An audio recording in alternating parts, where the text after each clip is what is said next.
The CAPES program is something that we developed to help families. It stands for Children of Adult Patients Enduring Stressors. And what that essentially means is that we are just empowering these families to provide them with resources, give them written resources, expressive activities, just gives them the tools that they need to talk with their kids about what their diagnosis is, what the changes in their life are going to be like, just what to expect and how to empower them through that process. Child life specialists at the hospital see the entire spectrum of diagnoses. It could be anything from a trauma in the emergency department to a life-altering diagnosis to even end of life.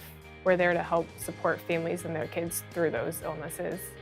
It's been really helpful because since I was diagnosed with cancer, I was having a little bit of trouble getting my kids to know, like understand what cancer is and the treatment and everything. Child life specialists have all sorts of tools in their pockets.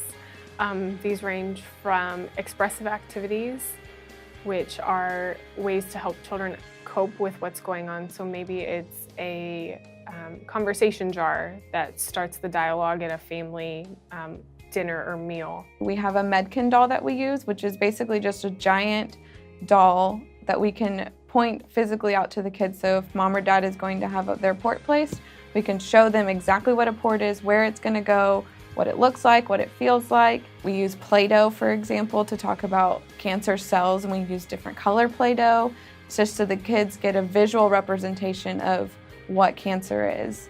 People from Child Life were able to incorporate some different like games or activities, or they even created a calendar that helped one of my daughters cope with me being gone, and then they even sent some like books and things, and all that kind of stuff really helped my kids. I love this place because they take time for them to listen to them and understand everything, but then they got to play, like they have fun. I hope that patients feel empowered through our CAPES program and that they have the tools and resources available to them to openly and honestly communicate with their children about their medical diagnoses and treatment plans. Through the CAPES program, I truly hope that the patients just feel more empowered and they feel less scared or timid to talk about the reality of their situation with their families. I want them to feel secure and confident in knowing that we can support them and give them the resources to help their families thrive and be better than they were before this diagnosis.